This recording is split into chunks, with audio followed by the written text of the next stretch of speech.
Segunda de Crónicas 33, del 13 al 16.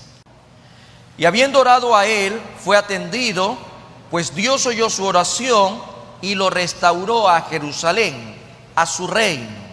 Entonces reconoció Manasés que Jehová era Dios.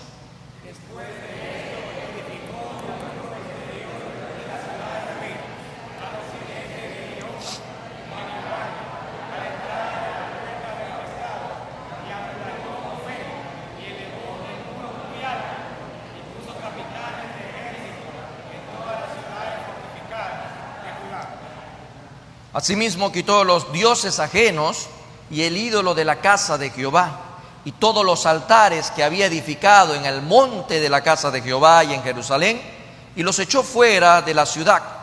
Todos reparó luego el altar de Jehová y sacrificó sobre él sacrificios de ofrendas de paz y de alabanza, y mandó a Judá que sirviesen a Jehová, Dios de Israel. Qué hermosa es la última parte, porque realmente encierra una gran bendición cuando todos estamos llamados a servir a Jehová. Y dice, y mandó a Judá que sirviesen a Jehová, Dios de Israel. El pueblo le sirve al Dios vivo y verdadero. El tema del día de hoy es: el Eterno nos llama a restaurar el altar. El Eterno nos hace un llamado como iglesia, porque este año estamos hablando de una iglesia que se edifica en amor. Ese crecimiento sostenido, sistemático, nos permite ver a la luz de la palabra que nuestro Padre Celestial nos está llamando a hacer algo fundamental. Tal vez inconsciente o conscientemente, el altar no está en las condiciones que Dios demanda. Y por eso hoy el Señor quiere que como iglesia acudamos a este llamado de restaurar el altar. Cada vez que hubo desorden, hubo pecado. Eso es como un principio que se cumple, una acción-reacción. Cada vez que hubo desorden, hubo pecado. Y pecado es separarse de Dios, y la separación de Dios comienza cuando nos distanciamos del altar. ¿Qué representa el altar? El altar representa la relación de intimidad que tenemos con Dios. Por eso el Señor no nos habla de practicar dogmas o lineamientos de hombres o rudimentos de hombres como una religión. El Señor nos habla de una relación por medio de su Hijo Jesucristo. Y cuando hablamos de relación tenemos que hablar de intimidad necesariamente.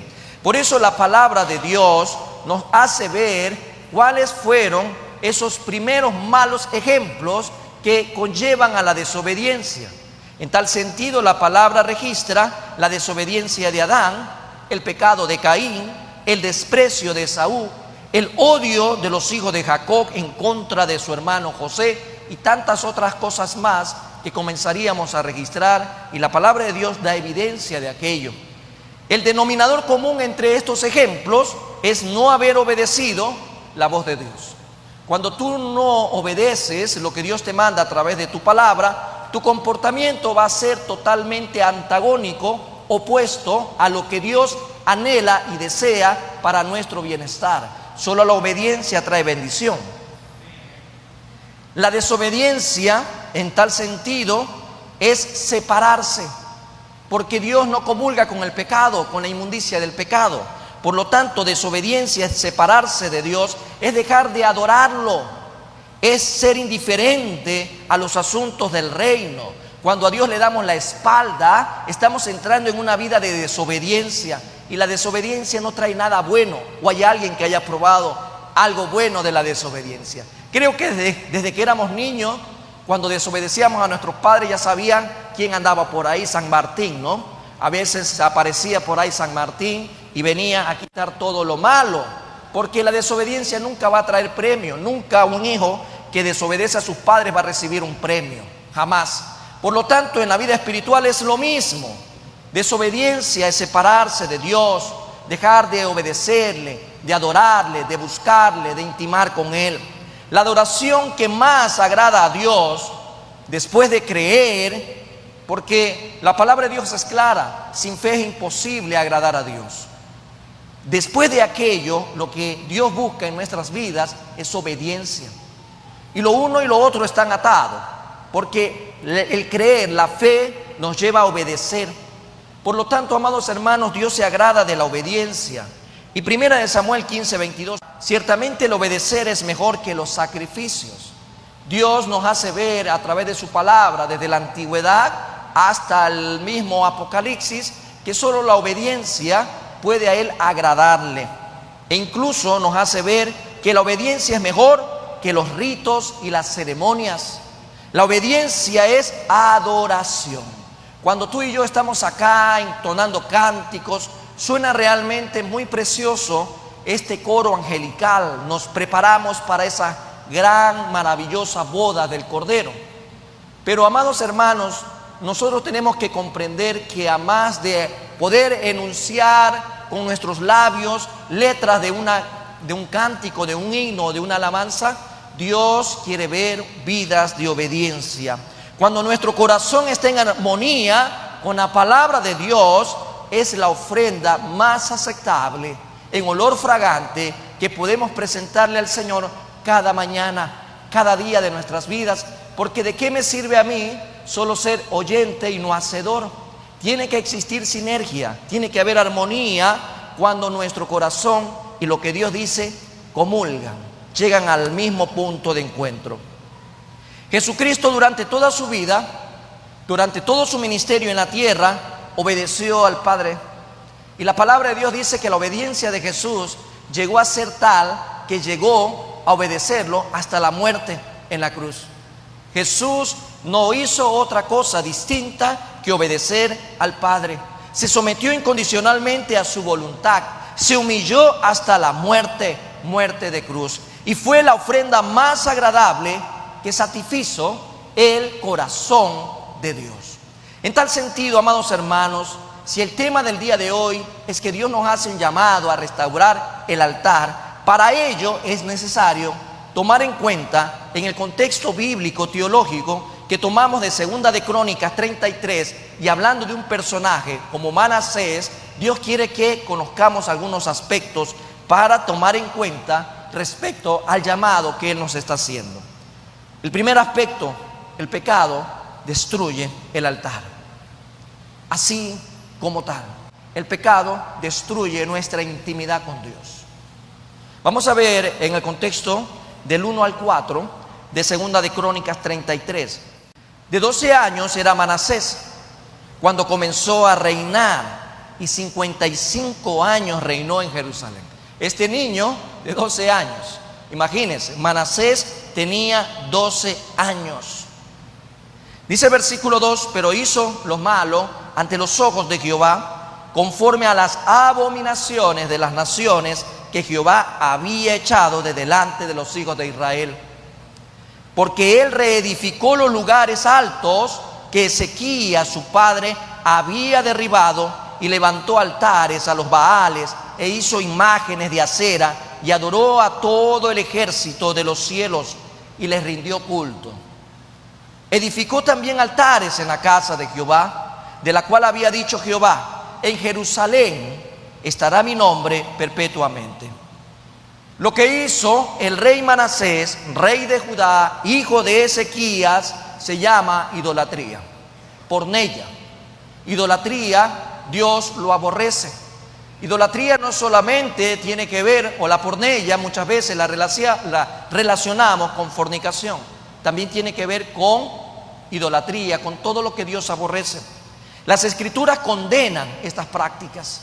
Las Escrituras condenan a aquellas personas que le dan la espalda a Dios y se van detrás de otros ídolos, de ídolos paganos. Bueno, todo ídolo es pagano. De todo aquello que levantamos como preeminencia ante que Dios. Eso es idolatría. Y mucha gente no se da cuenta que a veces levantamos primero el negocio, levantamos primero la carrera, los estudios, el título, el trabajo, levantamos todo aquello y lo anteponemos a Dios, e incluso hasta la misma familia. Muchos se alejan de Dios porque quieren destinarle más tiempo a su familia. Qué grave horror, porque no es ni siquiera un error, es un horror. Las Escrituras condenan estas prácticas, ya que atentan contra la fe en el Dios verdadero, porque no hay nada más precioso que poder instruir a nuestros hijos en los caminos de Dios, como Dios manda, porque al final del día, ese joven o esa jovencita, cuando llegue a la edad adulta, no se apartará de Dios. Dice Éxodo 22:18 como referencia: a la hechicería no dejarás que viva. Manasés estaba plenamente en conocimiento que todo lo que tenía que ver con idolatría era contrario a Dios. Su padre había dejado un ejemplo claro respecto a los principios que Dios establece, pero este hombre no hizo caso. Simplemente avivó todo lo que tiene que ver con la idolatría. Se apartó de Dios ante una rebelión abierta contra él. Su maldad fue incomparable y no hubo rey antes y después que él que actuara con sus abominaciones. Vamos al versículo 6 de Segunda de Crónicas. Y pasó sus hijos. No hay nada más criminal para un padre que hacer semejante horror. Y pasó sus hijos por fuego en el valle del hijo de Hinón, y observaba los tiempos, miraba en agüeros, era dado a adivinaciones, y consultaba a adivinos y encantadores. Se excedió en hacer lo malo ante los ojos de Jehová, hasta encender su ira. Qué triste es saber que hay cristianos que buscan el horóscopo para saber cómo les va a ir en la semana, en el día. Hay muchos que cuando les preguntan: oye, ¿qué signo eres? Hoy soy tal, soy cual, ¿no? Y nos sentimos felices por ser de tal signo, de tal signo. Y sacamos pecho si eres Leo, y sacamos esto si eres otro. Pero si alguien te pregunta de qué signo eres, de Cristo, ¿no? No hay nada más maravilloso que ser sellados con el Espíritu Santo de Dios. Pero vemos en este contexto, amados hermanos, que este hombre estaba llevando e incluso a su propia familia a la destrucción, a la perdición. No solamente era él el que era el idólatra, sino que también inducía a su familia hacia allá. Qué responsabilidad que tenemos los padres, qué responsabilidad que tenemos los sacerdotes, los cabezas de hogar, sobre hacia dónde estamos inclinando la vida de nuestros hijos. No solo se extravió él, sino que también, además de su familia, hizo extraviar al pueblo, guiándolo por caminos de maldad, llevándolo a una gran apostasía. Versículo 9 dice: Manasés pues hizo extraviarse a Judá y a los moradores de Jerusalén para hacer más mal que las naciones que Jehová destruyó delante de los hijos de Israel. O sea que a su rebelión contra Dios, Manasés iba añadiendo la crueldad contra su pueblo, perdió el afecto natural, fue tan cruel, fue tan inhumano y lo llevó también a desviarse de tal manera que lo único que podía traer era perdición. Vamos a Segunda de Reyes 21, versículo 16. Fuera de esto, derramó Manasés mucha sangre inocente en gran manera, hasta llenar a Jerusalén de extremo a extremo, además de su pecado, con que hizo pecar a Judá para que hiciese lo malo ante los ojos de Jehová. Cuando un líder se extravía, el pueblo se extravía. Para muestra, los últimos años en todos los gobiernos que podemos ver en esta parte del mundo. Cuando un sacerdote de hogar se extravía, la familia se extravía. Cuando la cabeza se extravía, el cuerpo se extravía. Porque usted nunca va a ver a un cuerpo vivo desmembrado. Usted va a ver la cabeza y el cuerpo. Si la cabeza pierde el horizonte, pierde el norte, pierde la visión, el cuerpo lo va a seguir.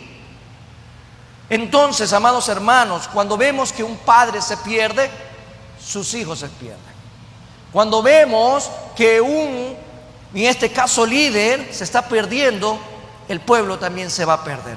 La historia de Israel revela en la palabra de Dios que cuando un rey obedecía a Dios, el pueblo seguía al rey. En ese caso usted puede ver como ejemplo a David, a Josafat, a Josías. Puede ver ejemplos de casos contrarios al que Manasés representaba. Por eso es importante, amados hermanos, comprender este aspecto. El pecado destruye nuestra intimidad con Dios. Perdemos, y no solamente acarrea la consecuencia con el autor, sino también con los que están a su alrededor. Porque aún en lo físico, amados hermanos, aunque no podamos ver la conducta unos de otros, lo que se haga en secreto va a afectar e impactar el cuerpo de Cristo. Lo que un padre hace en secreto afecta a su familia. Lo que un líder hace en secreto afecta al pueblo, a un país, a su entorno. El primer aspecto, amados hermanos, en esta mañana es claro: el pecado destruye el altar. El pecado destruye el altar. Y por lo tanto el Señor quiere que lo tengamos muy presente. No vayamos a ser ingenuos de que estamos viviendo una vida de pecado creyendo que el altar o nuestra relación e intimidad con Dios está en perfecto estado. No funciona así.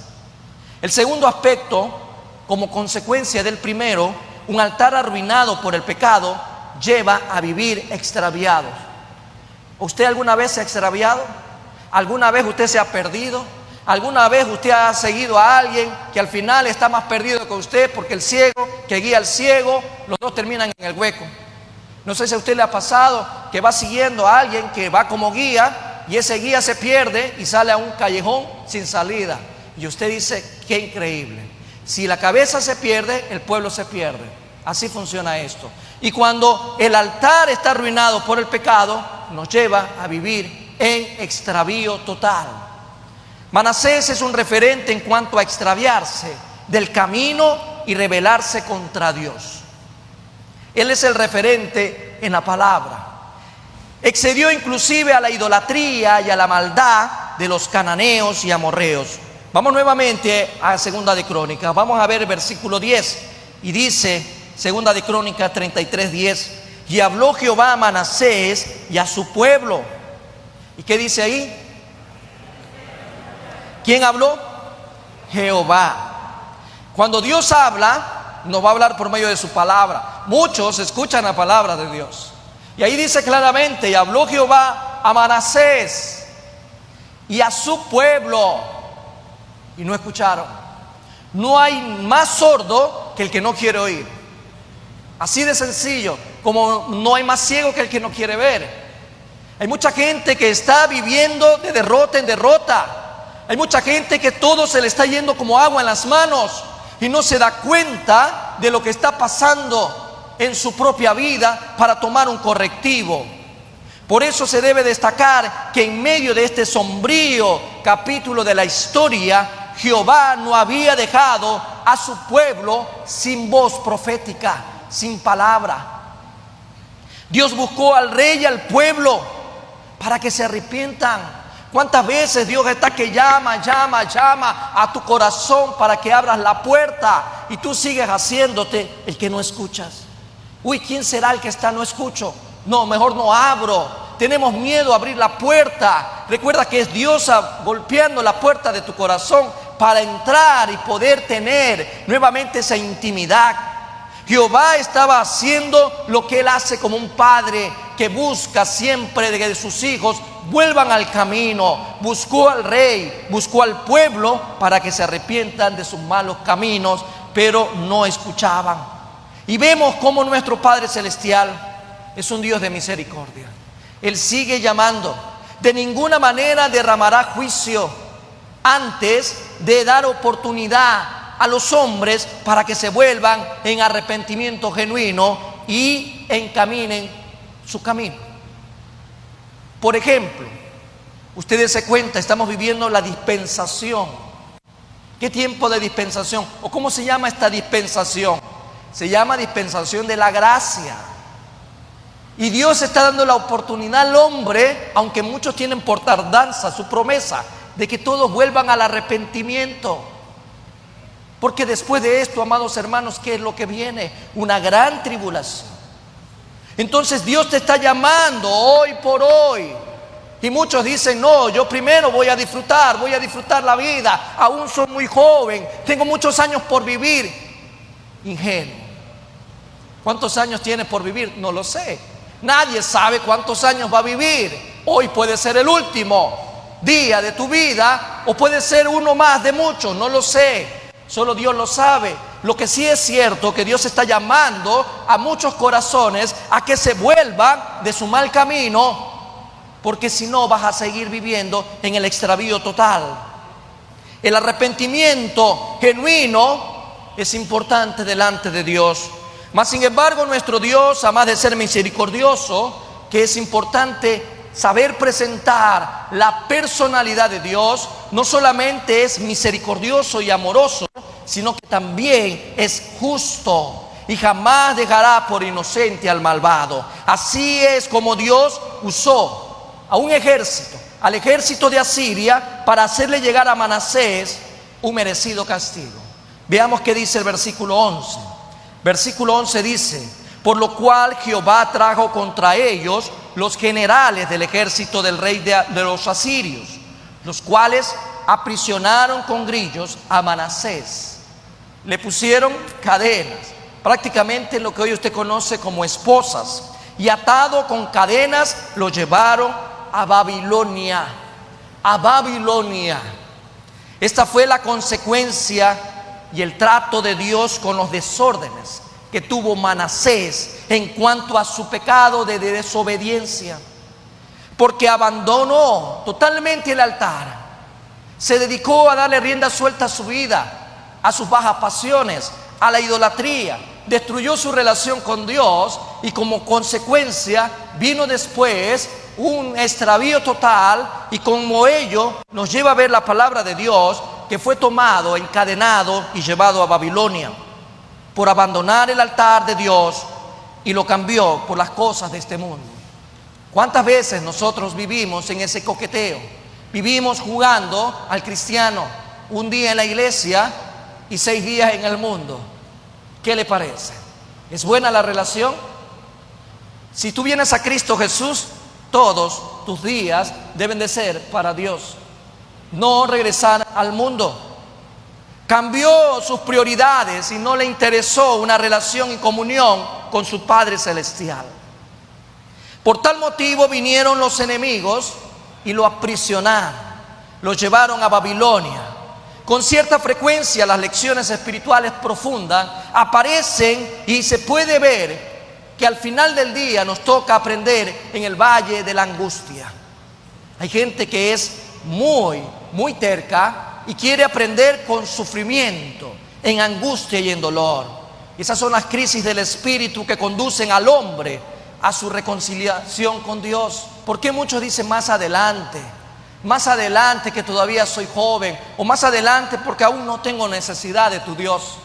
Comenzamos a jugar al cristiano, comenzamos a jugar con Dios, comenzamos a no darnos cuenta del tiempo en el que estamos viviendo.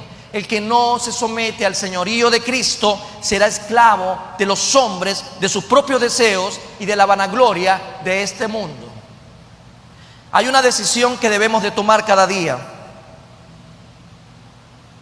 O dejamos que el Señor Jesús reine y gobierne en nuestras vidas, cumpliendo su santa voluntad, o simplemente nos limitamos a sufrir las consecuencias como Manasés, por dejar que nos guíe nuestra conducta y nuestros deseos pecaminosos, porque queremos darle rienda suelta a la carne.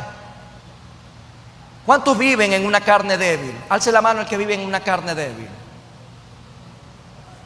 Solo los que viven en carne débiles. No hay ninguna persona que debería tener la mano abajo, porque todos, mientras estemos en esta carne, debemos de recordar que somos débiles. Muy débil. Muy débil. Lamentablemente es así. Estamos en esta carne, amados hermanos.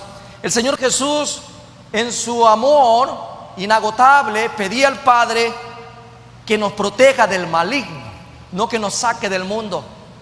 Un día la iglesia saldrá de este mundo, por eso nos preparamos, por eso estamos atentos a cómo está nuestra vestidura en este día. una vestidura que debe estar sin mancha. Podemos caer en pecado, mas no practicamos el pecado, que son cosas distintas. Porque los que practican y se deleitan en el pecado son hijos del diablo, dice la Biblia.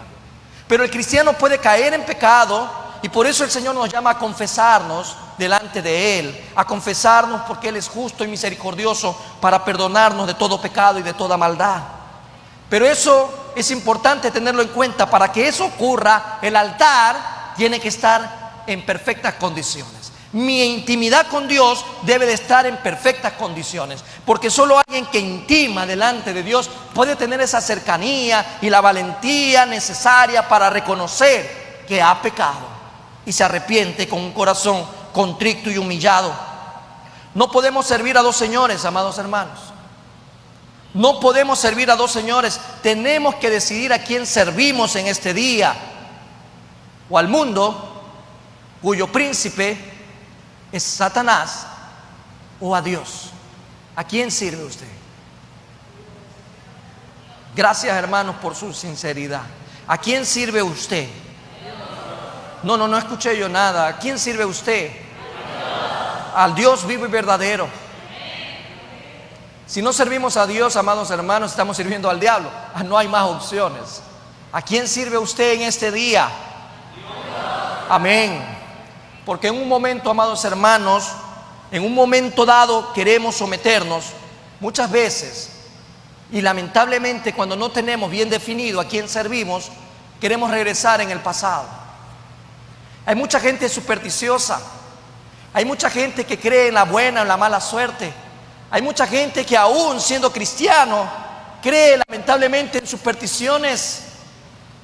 Algunos piensan que han vivido 2 o 3 vidas porque sienten un déjà vu en su cabeza. Amados hermanos, hay que tener claridad que el cristiano vive ahora como una nueva criatura y su vida está en Cristo Jesús, escondida delante de Dios. Por lo tanto, amados hermanos, tenemos que dejar ese mundo pasado totalmente, olvidarnos de todo ese mundo, porque hemos sido comprados a un precio muy alto. El precio que nadie puede igualar, que es la sangre de Jesucristo, que nos sacó de las tinieblas y nos trajo a su luz admirables. Amados hermanos, cultivemos la relación y comunión con nuestro Padre y no descuidemos el altar. No nos extraviemos de andar de tumbo en tumbo. Una persona extraviada es una persona ciega. Es una persona que no conoce el camino. Pero si usted aún dice: pastor, no conozco el camino está aquí, en la palabra de Dios, en el Logos, en el Verbo. El único camino es Jesucristo. Por lo tanto, no perdamos más tiempo. No perdamos tiempo, no andemos extraviados, porque las consecuencias de alguien extraviado son muy graves, muy graves.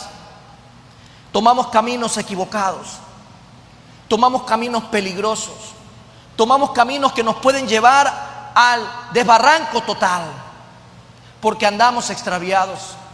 Y si tú tienes un accidente porque cogiste un mal camino, porque andas perdido, porque le preguntas a la persona incorrecta, cuando debes de preguntarle a Dios, le preguntas a la persona incorrecta y te dice: sí, toma ese camino.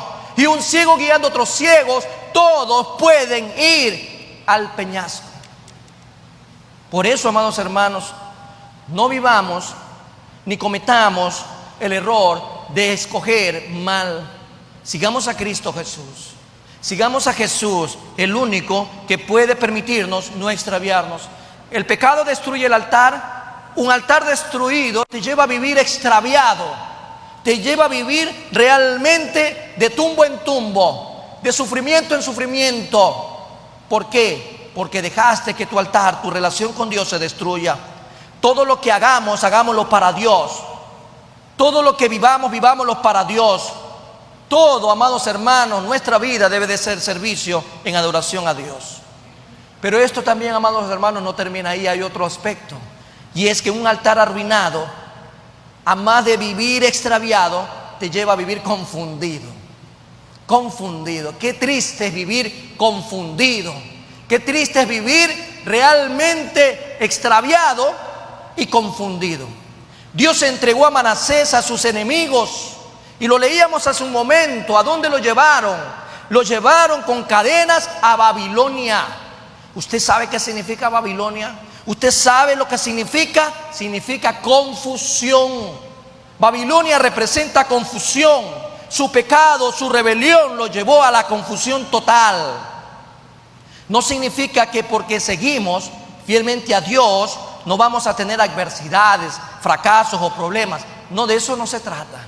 Se trata de algo distinto. Dios, a través de su Hijo amado, nos hablaba en el tiempo en el que Él tenía su ministerio: en el mundo tendréis aflicciones, pero confiad, yo he vencido al mundo. Esto se trata de otras cosas, porque los fracasos al final del día, para un hijo de Dios, cuando leemos la palabra en Romanos 8:28, dice que los que amamos a Dios, todas las cosas nos van a ayudar a bien, va a ser para nuestro bienestar. Esa es la manera como Dios actúa. Lo negativo lo hace positivo, lo oscuro lo hace blanco, lo difícil lo hace sencillo para tu vida. En medio de las pruebas podemos encontrar tantas situaciones negativas, pero Dios al final del día lo hace positivo. En el caso de Manasés podemos darnos cuenta que la consecuencia de dejar el altar, nuestra relación con Dios, nos hace presa de una confusión como la de Babilonia. ¿Cuántos hoy están presos del temor, del miedo? ¿Cuántos están presos y confundidos, turbados, sin saber qué hacer? ¿Cuántos? ¿Cuánta gente hoy por hoy realmente está buscando en el sitio equivocado? Muchos se dejan llevar porque Babilonia no era cualquier ciudad. Era una ciudad, como por ahí lo dicen algunos, rimbombante. No era cualquier ciudad. ¿Sí sabe, no? Muchas veces la gente dice: wow, mira cómo es acá, con luces LED, con pantallas, con sillas de cines, todo gigantesco de tecnología, parece que estuvieras en otro planeta. Pero su mensaje es confuso. No nos dejemos engañar. Dios nos hace ver con claridad que el camino que Él ha establecido para nosotros es luz, porque Él es luz. El camino del mal es confusión y tinieblas. Y la gente anda perdida, buscando equivocadamente, porque no se da cuenta que el problema está en el inicio. El pecado destruye su relación con Dios, que es su altar, está también extraviado en su diario vivir y confuso en todo lo que hace. El nombre de Manasés también es importante, además de ver el significado de Babilonia. ¿Qué significa Manasés? Manasés significa el que olvida. O sea, en otras palabras, Manasés representa aquí a los que olvidan normalmente a Dios. ¿Cuántos Manasés caminan entre nosotros? ¿Cuántos Manasés conocemos que se olvidan de Dios? ¿Cuántos? Si Manasés fue llevado a Babilonia, fue llevado porque se olvidó de Dios. Regresó a la confusión, regresó a las tinieblas. Si Él representa eso en nuestros tiempos, ¿cuántos se están olvidando de Dios? ¿Cuántos? A los que se olvidan del altar, gente que se olvida de leer la Biblia, gente que no ora, gente que no busca de Dios, gente que no se congrega. Usted ya sabe que es un Manasés, se olvidó de Dios. Entonces le vamos a cambiar el nombre. ¿Cuánta gente se olvida de Dios, amados hermanos, después de todo lo que Dios ha hecho? Y gente que dice: ¿y Dios qué ha hecho por mí? Claro, Dios te da el oxígeno. Ingrato, Dios te está dando lluvia, te da sol, te está dando un techo, te está dando vida. ¿Cuánta gente es ingrata con Dios? Ay, pastor, no sé por qué orar, tengo todo o no tengo nada. Amado hermano, usted tiene lo más importante, tiene a Cristo Jesús. Dele gracias a Dios porque ahora tiene salvación y vida eterna. ¿Usted se acuerda de la historia del rico y Lázaro? Acuérdese, el rico vivía como rico y Lázaro era un mendigo, pobre, en harapos, enllagado, enfermo, con hambre. Mas sin embargo, él sabía que a pesar de todo lo que él estaba viviendo, había motivo para darle gracias a Dios. Cuando los dos partieron de esta tierra, el uno ahora estaba sufriendo y el otro dándose como la vida de rey, porque somos reyes y sacerdotes para Dios. Gloria a Dios por eso. Entonces vemos, amados hermanos, que el nombre Manasés significa el que olvida, el que se olvida de Dios. Un niño que reinó desde los 12 años, rodeado de toda la atención del reino, se olvidó del Dios de sus padres. Y eso también es lecciones para los padres hoy por hoy, que quieren a sus niños tenerlos en burbuja. Uy, el bebé y tiene 20 años. Es que yo no quiero que sufra lo que yo sufrí. Si a veces en la noche hay que hacerlo pasar hambre, que pase hambre. No se va a desmayar, tiene sobrepeso.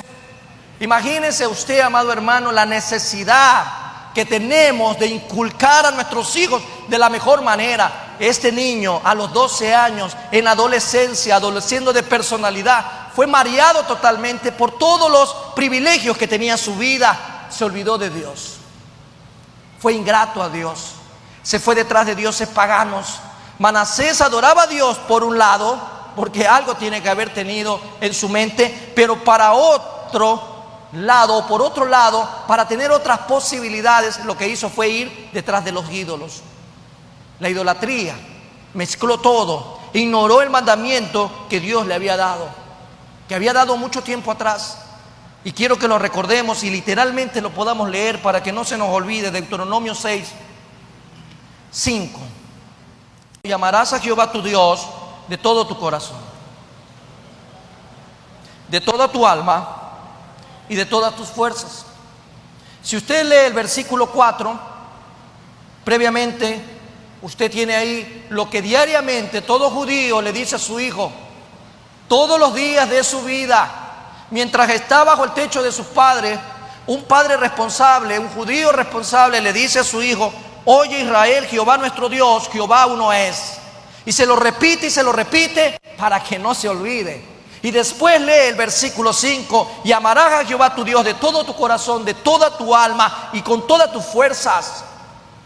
¿Cuántas veces usted se lo ha leído a sus hijos? ¿Cuántas veces usted le recuerda los mandamientos a sus hijos? ¿Cuántas veces usted le lee la Biblia a sus hijos? ¿Cuántas veces lo ha hecho? Bueno, nunca es tarde para comenzar a hacerlo. Pastor, mis hijos ya tienen 30, 40 años. Bueno, clame, pues Dios es Dios de imposibles. Dice el versículo 14 y 15 de Deuteronomio 6 más adelante: no andaréis en pos de dioses ajenos. De todo esto se había olvidado Manasés. Pastor, era una criatura, muchos dicen. Tenía solo 12 años, ¿acaso no creció? Son 55 años que él estuvo al frente del reinado. Claro que durante ese periplo él tuvo un punto de quiebre. Pero bien lo dice ahí el versículo 14: no andaréis en pos de dioses ajenos, de los dioses de los pueblos que están en vuestros contornos, porque el Dios celoso, Jehová tu Dios, en medio de ti está, para que no se inflame el furor de Jehová tu Dios contra ti y te destruya de sobre la tierra. En Deuteronomio estaba con claridad, amados hermanos, lo que Dios estaba enseñando. Se lo enseñó a sus padres. ¿Será que el problema era de los padres y no de Manasés? ¿Será acaso eso al final? ¿Será acaso que usted y yo nos podemos presentar un día delante de Dios y decirle: Señor, no me eches la culpa a mí, fueron mis padres irresponsables los que no me enseñaron bien de ti? Ay, pastor, no me eche la culpa a mí, yo solo lo que hacía el domingo era ir a sentar, era el pastor que predicaba mal. Era que el pastor no nos enseñaba con claridad, échale la culpa al pastor. ¿Será acaso que habrá excusa en un momento dado, amados hermanos? ¿Usted cree que hoy por hoy un niño de 12, 13 años no tiene condiciones para discernir entre el bien y el mal? ¿Será acaso que la edad de la inocencia deberíamos de irla subiendo? Ahora tenemos adolescentes de 30 años. ¿Será que tenemos que ir subiendo la edad de la inocencia? Ya no saben nada lo que hacen los jóvenes de 20, de 25, de 30. Cuando usted ve jovencitas de 20 años con 3 o 4 hijos, ¿será que acaso no sabe que la fornicación al final le va a traer un problema y una consecuencia para toda la vida? Amados hermanos, aquí hay un problema claro. La confusión era total en su momento. El que se aparta de Dios comienza a apartarse del altar. Dios procura la comunión con su pueblo. Cuando nosotros respondemos con amor, gratitud y lealtad a Dios, ¿cómo Dios le va a responder? Dios va a rechazar al corazón humillado. Dios lo va a abrazar. A quien Dios rechaza es al altivo, a quien Dios rechaza es al prepotente. Dios lo va a abrazar. Dios, por su amor y por lo que Él nos ha establecido en su palabra, llegamos a conocerlo de tal manera que podemos disfrutar de una verdadera relación por medio de su Hijo Jesucristo. No vivamos confundidos, amados hermanos. Si usted está confundido, haga un alto en su vida, comience a mirar en retrospectiva qué es lo que está fallando. Si el pecado sigue vivo en su vida, usted es el único responsable de lo que está viviendo. Alcen la mano los pecadores en esta mañana. Gloria a Dios. Si se da cuenta de la responsabilidad que tenemos todos los días delante de Dios. No permitamos que el pecado destruya nuestra relación con Él. No lo permitamos. La verdadera obediencia a Dios, los verdaderos hijos de Dios, estamos llamados a cumplir sus mandamientos. Y solo será posible cuando de nosotros haya una verdadera relación e intimidad en fe y en obediencia al Padre Celestial. Pero, amados hermanos, no todo esto termina de ver o hacer ver la historia de Manasés. Podemos darnos cuenta que en medio de toda esta historia hay un punto de quiebre importante. No todo estaba perdido para Manasés. El valle de la angustia, el valle de sufrimiento, las condiciones en las que fue llevada a Babilonia y todo lo que tendrá que haber sufrido. Acuérdense que él vivió toda la vida como rey desde que nació, y ahora ser llevado como esclavo, ahora sí a sufrir. Tal vez ya no le daban sus manjares, no le daban sus masajes, ya no se bañaba en leche con agua. Tal vez ahora era todo un desastre. Llegó a tocar fondo. Y a veces hay gente que quiere llegar a tocar fondo para tomar la decisión más importante de su vida. Y el caso de Manasés es este, versículo 12 y versículo 13 de Segunda de Crónicas 33, dice: mas luego que fue puesto en angustias, oró a Jehová. ¿Por qué no lo hizo antes? ¿Por qué esperamos estar en angustia, en sufrimiento, en llanto y en dolor para orar? Ahora sí me acuerdo de Dios. Dice, oró a Jehová su Dios. Mira la condición: humillado grandemente en la presencia del Dios de sus padres. Y habiendo orado a él, Dios lo atendió.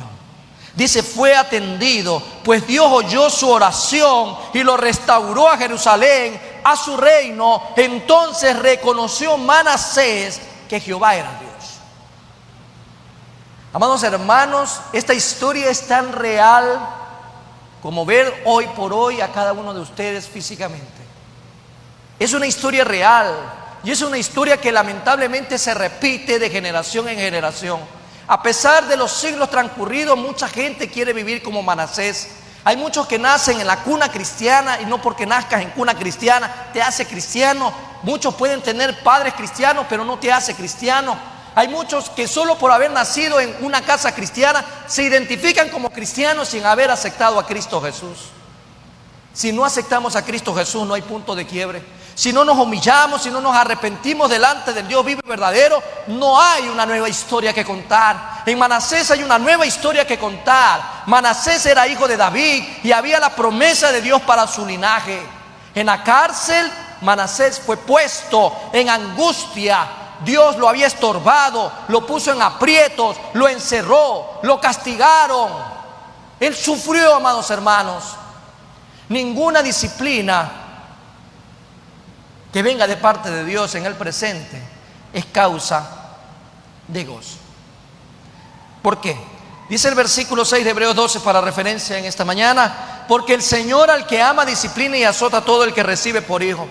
¿Cuántos de ustedes recordábamos unos días atrás una historia de una persona que la habían prácticamente crucificado en su niñez y que le habían castigado y castigado con látigo de tal manera que le habían abierto la espalda? Yo no creo que esta persona ya habrá estado sonriendo mientras estaba recibiendo los latigazos.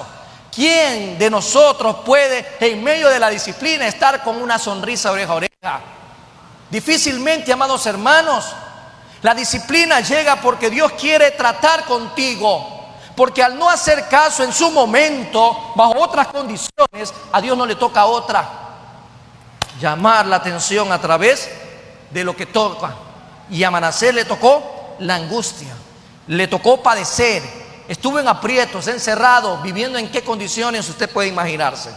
Manasés oró humilladamente, grandemente, totalmente, vehementemente al Dios de sus padres con todas sus fuerzas. Se acordó de lo que decía Deuteronomio 6:5. Con toda tu fuerza, con toda tu mente, con toda tu alma, adora al que vive y reina por los siglos de los siglos.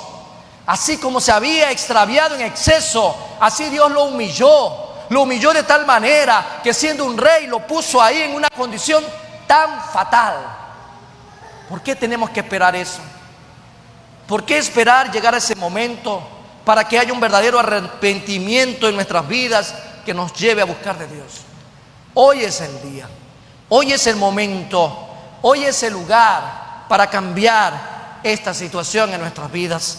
Es lo que Dios quiso conseguir de Manasés, aquel que se olvida de Dios, aquel que fue llevado a Babilonia, aquel que había ido detrás de dioses paganos, aquel que se había ido detrás de la idolatría, de la hechicería, de los agüeros, de la abominación, aquel que no se acordó en el mejor de sus tiempos, en la adolescencia, en la juventud. Por eso Dios le dice al joven: acuérdate, joven, de tu Creador en los días de tu juventud, antes que vengan los días malos, de los cuales diga no tengo contentamiento en ellos. Por eso, amado hermano, hoy es el día, hoy es la oportunidad que Dios nos está dando. Dios pule a sus hijos. ¿Dónde están los hijos de Dios? Dios te pule. Dios te está puliendo. De una u otra manera, si tú no estás viviendo conforme Él lo dice, Él te va a llamar a reflexión. Dios oyó lo que este hombre tuvo que decir. Imagínense por un momento los harapos que habrá tenido Manasés. Tal vez la inmundicia en la que habrá estado en ese momento.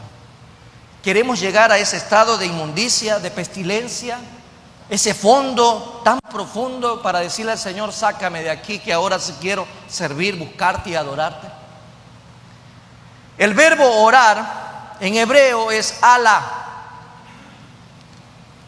Ala, que significa gastado o desgastarse orando y llorando de tanta aflicción. Dios al que se humilla lo exalta. La Biblia dice que este hombre oró de esa manera, desgastándose y llorando con tanta aflicción. Por eso Dios lo exaltó. La cruz fue la mayor humillación para Cristo, y esa humillación le trajo gloria. Cuando tú y yo nos humillamos, amados hermanos, ante el Dios Todopoderoso, veremos la gloria de Él. ¿Cuántos pueden ver la gloria de Dios en este día? Humíllese. Olvídese de su título, olvídese de lo que tiene y de lo que no tiene, olvídese de todo y humíllese delante de Dios y va a ver la gloria de Dios. ¿Quiere ver la gloria de Dios? Humillémonos en este día. Un pueblo que se humilla es un pueblo que verá la gloria del Padre. Un pueblo que se humilla va a ver cosas maravillosas a su alrededor. Dios humilló a Manasés como a ningún otro rey. ¿Qué significa humillar? En el hebreo significa doblar la rodilla, someterse, abatir, suyugar, quebrantarlo en pedazos en la presencia del Señor. Así fue el arrepentimiento de Manasés. En la aplicación de todo esto, amados hermanos, ¿cómo está nuestro altar? ¿Cómo está nuestra relación con Dios? ¿Cómo está nuestra intimidad con el Padre en este día? ¿Usted tiene la claridad de cómo está su altar? Tal vez lo tiene empolvado, tal vez lo tiene todo sucio, tal vez dejó la escoba ahí en el altar, tal vez no lo ha pintado, tal vez no lo tiene agradable y presentable. ¿Cómo está su altar delante del Señor? ¿Qué ha dejado prácticamente que impida que su altar esté funcionando en las condiciones correctas? ¿Cómo está su altar en este día? Yo quiero que cierres tus ojos ahí donde tú estás. Cierra tus ojos y piensa cómo está tu altar. ¿Cómo está tu altar en esta mañana? ¿Cómo ves a tu altar en este día? ¿Cómo ves tu relación con Dios? ¿Cómo ves tu intimidad? ¿La estás viendo con un corazón realmente hoy sincero? ¿O te sigues llenando de una religión? ¿Te sigues llenando de legalismo? Y no le das la oportunidad a Dios de obrar en ese altar como a Él le place. Tal vez estás muy endurecido. Tal vez estás muy seguro. Tal vez tienes mucha autoconfianza y dices: ¿para qué quiero un altar? Todos necesitamos un altar, amados hermanos. Todos necesitamos la relación con Dios por medio de Jesús. Al final, amados hermanos, todo se trata de su relación con Dios. ¿Cómo está tu relación en esta mañana? ¿Hay alguien que está impidiendo que tú tengas una relación con Dios? ¿Hay algo que impide? Tal vez ese alguien eres tú. Tal vez ese algo son las cosas que practicas. ¿Qué será lo que estás viviendo en estos tiempos, en estos momentos, que no te dejan realmente tener una verdadera relación con Dios? Algunos dirán es mi juventud, otros dirán es mi trabajo, otros dirán es mi familia, otros dirán es mi enfermedad lo que no me deja tener una relación, otros dirán es el desempleo. Pero amado hermano, todo eso puede cambiar. Usted decídase a creer y a confiar en Dios, porque Dios puede hacer que tu vida sea distinta. Mas buscar primeramente el reino de Dios y su justicia, y todas las cosas serán añadidas. Por eso yo sigo insistiendo, si usted tiene problemas en su hogar, en su matrimonio, lo primero que debe de hacer es buscar de Dios. Busque las cosas de arriba, busque la preeminencia. Usted ahorita está cerrando sus ojos ahí y se está concentrando en su relación con el Padre. Que nada le quite en este momento la atención, que nada le quite la atención de cómo está su altar. ¿Ya usted lo vio? ¿Ya usted lo tiene claro? Abra sus ojos. Eso es entre usted y Dios. No le cuente a nadie cómo lo vio al altar, ¿eh? Nadie, porque después van a andar diciendo cómo está su altar. La historia de Manasés termina con Manasés restaurado. Manasés fue restaurado. La palabra restaurar es ordenar. Perdió el reino y lo restauró al reino. Estuvo en desorden y Dios lo llevó al orden y reconoció que Jehová era su Dios. Amén. Qué linda historia. Se parece a la del vecino, se parece al del amigo de al frente, se parece al que vivía, al que conocí hace años.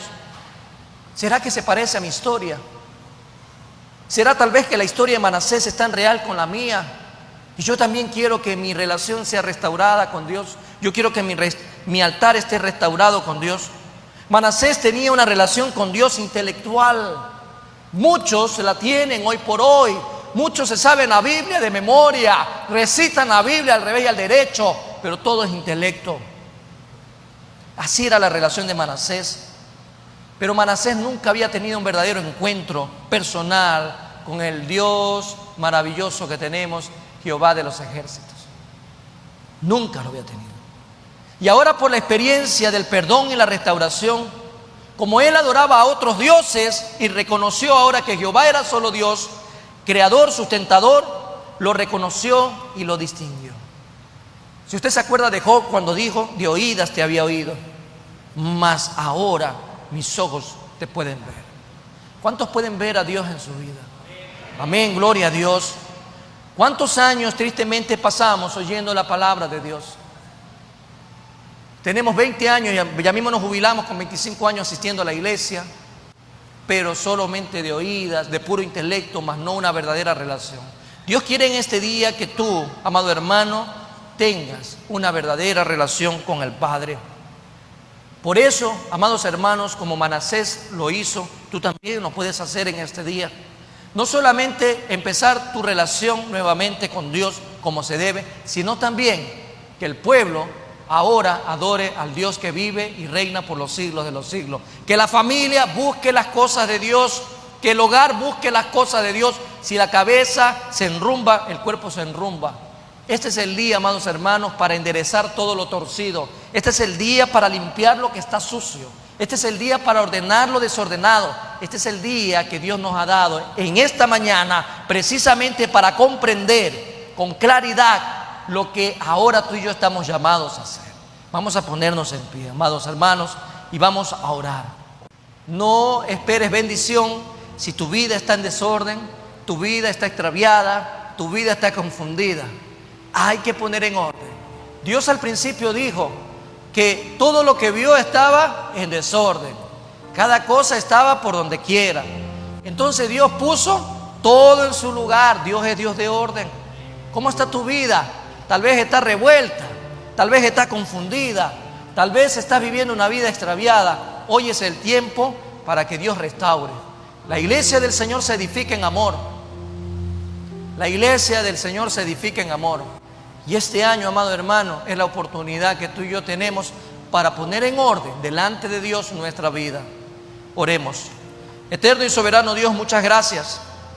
Gracias a ti, Padre, Hijo y Espíritu Santo, por todo lo que haces, por lo que estás haciendo.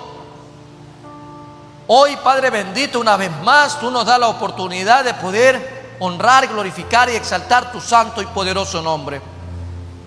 Gracias te damos, Señor, porque en esta mañana nos has hecho un llamado a restaurar nuestro altar, a revisar cómo se encuentra en estos momentos, y nos has hecho ver aspectos importantes a considerar en la vida espiritual. Si estamos en pecado, nuestra relación contigo, Señor, se destruye. Un altar destruido, una relación destruida nos lleva a vivir extraviados en este mundo, a vivir confundidos, a ser presa fácil y víctima, Señor, de los engaños de este mundo, a andar errantes, tal vez vagando de iglesia en iglesia, tal vez buscando la mejor satisfacción a lo que quiere escuchar nuestra carne. Pero hoy es el día que el Señor nos abre luz nuevamente en el camino, para que podamos ver con claridad nuestra relación. Nuestro altar delante de Él tiene que estar limpio, en orden, en perfectas condiciones, porque Cristo Jesús es nuestro único medio de relación con el Padre. En esta mañana, Padre bendito, Padre santo, tú conoces la condición personalizada de cada uno de los que estamos aquí en este lugar, y tu Espíritu Santo da un trato distinto, de manera particular.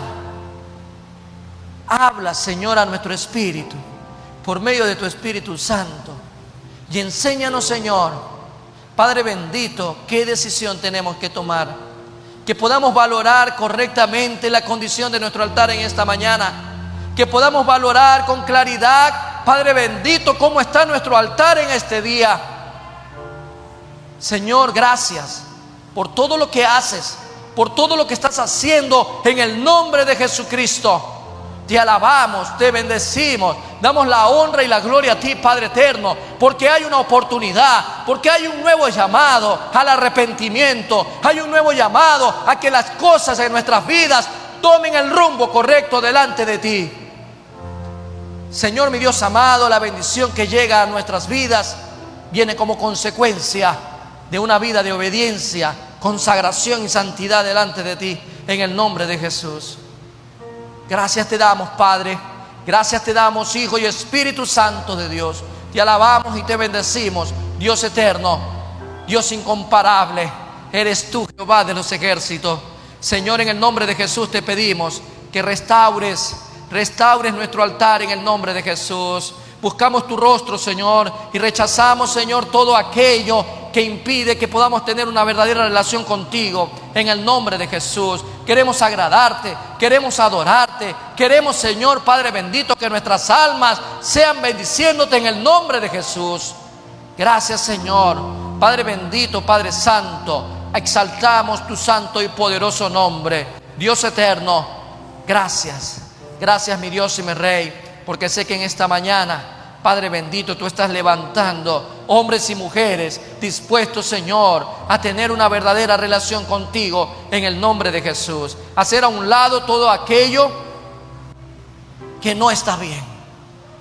Danos la fuerza, Señor, que necesitamos en este día para poder obedecer lo que tú nos mandas por medio de tu palabra. En el nombre de Cristo Jesús, Señor nuestro. Amén y amén. Dios bendiga sus vidas, amados hermanos. Shalom.